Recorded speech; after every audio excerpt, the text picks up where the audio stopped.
Hindi ko naasahan na magkakalab pala kami. Ang dami kong problema, dinagdagan niyo pa. Are you okay? You're welcome. For sure, alam ng mga tao yan ang ginawa natin, di ba? Kung napapanood nyo sa mga TikTok niya. So, ang craving ko today ay food trip na may kwentuhan. Saktong-sakto kayo today. And welcome to another episode of Go Eatan with Mahalia E!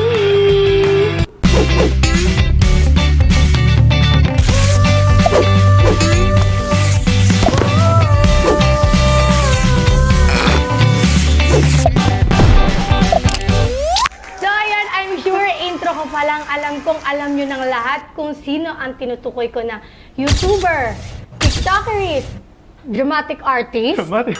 Ano pa nga bang aabangan natin sa chinitong cutie na? Papansin. Please welcome Evan Tan!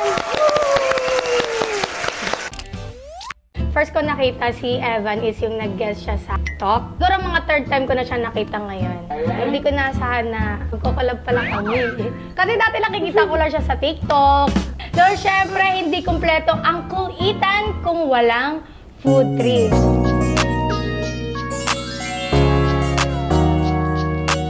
Before we play our first game, kwento ka naman paano ka nag-start as content creator on TikTok or YouTube.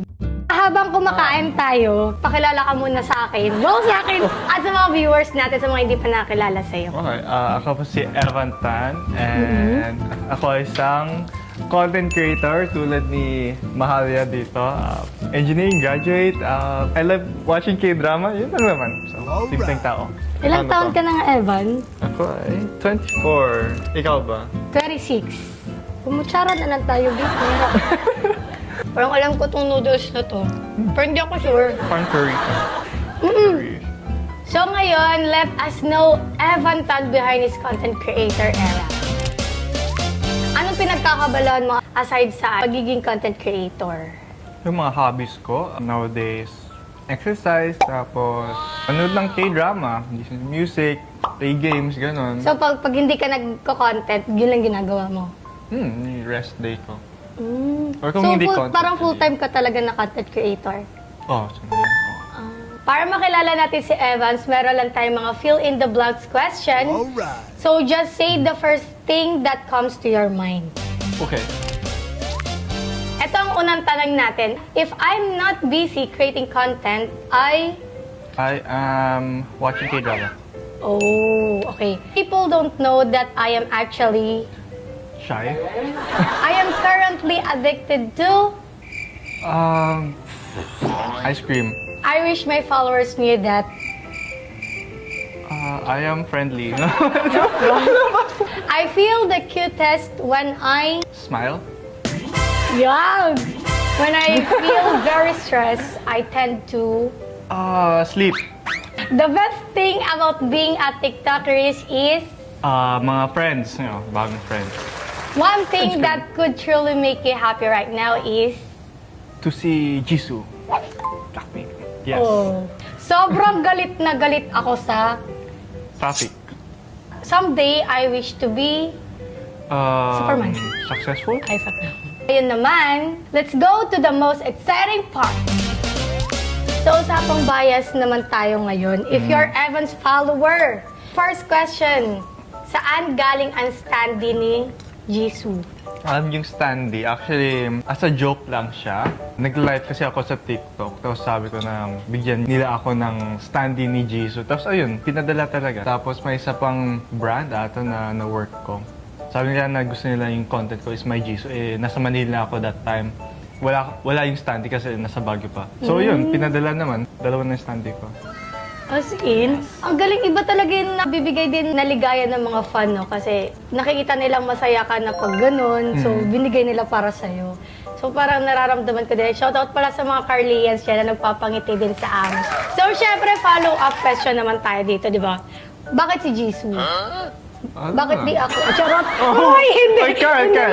bakit si Jisoo? Di mo rin ng standee ni Carl. Uy! Si Jisoo, walang, cute lang siya. Yun lang, that's how I started it. Cute naman kasi sila lahat Oo eh. nga, Pero sa akin kasi sa Blackpink, ang bias ko dun is si Lisa. So nauna ba yung Blackpink na nagustuhan mo or si Jisoo agad? Actually, parang yung followers ko kasi, they were commenting about yung Blackpink, mga K-pop, ganun. So, may nag-comment ng Jisoo. So, sinerge ko. Tapos I thought, ang cute niya. Tapos from there, naging fan din ako ng Blackpink. Listen to their music. Tapos, ayun. So, may iba ka pa bang bias na K-drama artist? Kim So-hyun. So, actress naman siya. Sino yun? Actress. Korean. Kasi nanonood ako ng K-drama, pero hindi ko memorize yung mga names niya kasi hindi ako magaling sa names. Oo, hirap nga yung mga names nila. Pero siya, she's the first na K-drama na napanood ko. Kaya yun, naging fan din ako. Anong movie niya? School, 2015. So, Ay, pero kilala ko na. Yung binubuli. yeah, Ah, okay. parang twins sila, di ba? Kilala yung ko na. actress, yun. Sabi na yun, Oh, napanood diba? ko yan eh. Thinking about it, nakakatuwa lang isipin na you get to be both an entertainer and avid fan ng sabay, di ba? Mhm. And speaking of entertainment, so pag-usapan naman natin yung creative process mo sa paggawa ng mga content. Mga katawang content mo. So, saan nagsimula po yung ganun? Mahilig kasi ako sa mga comedy video. So, bale, yung mga content na gusto kong mapanood sa aking feed, yun din ang gusto kong ipalabas. So, yun yung mindset ko. Paano ka nag-start yung ganun-ganun? Wala lang.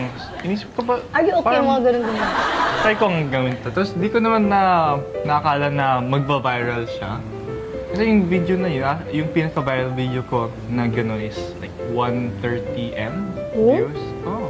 As in? Tapos may 190. Pero honestly, dati, minsan kapag seryoso ako nanonood ng TikTok, tapos may pag-ano, hindi niya kasi nagugulat, tapos bigla lalabas si Evan. Are you Alis na ako, guys? Sabi siya, sabi ko, ang ganda-ganda ng pinapanood. Pero cute naman siya, kasi parang naging trademark mo na kasi yung ganun. Ay, di ba seryoso yung mga content mo, tapos biglang may lumalabas na spider. Diba? Sobrang favorite ko yung may mga spider na bigla kang... Favorite mo yun? Akala ko ayaw mo yun. Hindi noon na kasi magugulatin kasi ako. Doon ako nababother. Pero habang tumatagal sa kilala lang kita, parang parang na-immune na kumbaga. Pag lumabas yung pangalan na Evan, alam ko na, may gagano. Are you okay? Kaya nasabi din nila kung ano doon na nagva-viral na video sa'yo. Tuloy-tuloy mo lang daw hanggat magsawa yung viewers. So try naman natin yung mga pang-witness game natin dyan. So yun ang tinatawag nating translation game. Ay, may mga words lang tayo na ita-translate sa ibang language. So for example, English to Tagalog, tapos Tagalog to English. Oo eh. Ngayon, sa akin pala is English to Tagalog at sa kanya naman is Tagalog to English. For fun lang to guys, so meron tayong punishment. Kung di naman natin mahulaan, kakain tayo. Or thank you! Akala ko mahirapan ako. So, umpisahan na natin. So, may consequence to guys kapag na mali. Pag na-translate ko siya into Tagalog, mayroon akong 1 point. Pag nagamit ko din siya into sentence, may 3 points ako. So, clear? So, first word natin is flabbergasted. Gasted lang yung alam ko eh. Paano pagbasa niyan? Flabbergasted. Hindi ko talaga alam na yan. I'm not sure, pero sa alam ko flabbergasted parang shock. Na-shock. Ganun. So sabi mo, na-shock ka sa Sorry trash kasi can. sa amin, pag nagugulat ako, shit, I'm shocked. Ganun ako eh. Ganun. Yun yung alam ko, flabbergasted Hindi ko parang ginagawa. shock. Okay. Next word for Mahalia is shenanigans. Shenanigans. Alam ko yan. Oh, wait, ano? Kinakain yan, maasim yan. Oh, Oh, ano yun? shenanigans. Shenanigans. Ano na naman yan? Parang ako pinapawisan sa mga words dito. Hindi ko alam. Ang dami kong pupunplema, dinagdagan niyo pa. Walang clue? Hirap magtuloy. Totoo? Here's the sentence. Shenanigans is good. Sa alam ko, kalokohan, gano'n. Shenanigans. So pwede. Yay! Kala ko, zero ko dito, mapapaya ako sa vlog ko. So, Mahalia's next word is malarkey. Malarkey. Hindi ko din alam yan eh. Alam mo yan? Hindi ko din alam. Hindi mo din alam. Hindi Shit, ko may sure. kakampi na ako. Hindi mo din alam. Alam mo yung malarkey, yung ganun. Yung ano? Malarkey, yung ma-joke, ganun, mabiro. Yung sinasentence. Mabiro, malarkey. Evan is malarkey. Hey! May stage prize ako! Yun, di mo alam yung meaning, pero nagamit mo na. Next word is serendipity. Yan, familiar yan, pero di ko pa din alam yan. Serendipity. Parang romantic, ganun. I watch Serendipity movie. Ay! Tama ba? Yay! Ayun, so sa last word ni Mahalia is supercalifragilisticexpialidocious. Okay. Parang ano yan siya, yung... Anong... Parang from the root word, parang Anong root word? ay, yan yung ano, Super? pinakamahabang ano, word ba? Yung meaning ko dyan, super mahabang word. I can't pronounce. Supercalifragilisticexpialidocious. First word. Toma. Toma? Opo. Anong English ng toma? Ako din, hindi ko din alam yan eh. Tama? Toma! Tama ba? Ako ay may toma. Ayan. Next word is pagsamo. Oh. Pag broken ka, yan yung Yung pinapakinggan. itaas ang kamay. Pagsamo, I think it's like a feeling of being left. Ayoko ang pakiramdam ng pagsamo. Wow. Next is... Uy, kilala ko to. Dalisay. Cardo. Yun yung meaning mo? Dalisay. Iniwan? Ako ay may dalisay. Next is bukang liwayway. Ano ba? Like tulala? Yun ba? Bukang liwayway si Mahalia. Yun na lang. Bukang liwayway si Mahalia. Ano yun? Last one is highball. Highball. Ano ba ito? Wala bang clue? Saan ba ito ng habol? Huwag mo akong i-highball. So recap lang tayo sa score natin. Ako ay nakakuha ng 9 points and si Evan ay 3 points. Wow. Ako ang nanalo! Yay! So ihanda ang punishment! Kain na ako dito. Ano to? Choose one. I think it's mayonnaise? Yuck! Ito naman. Cookies and mayonnaise.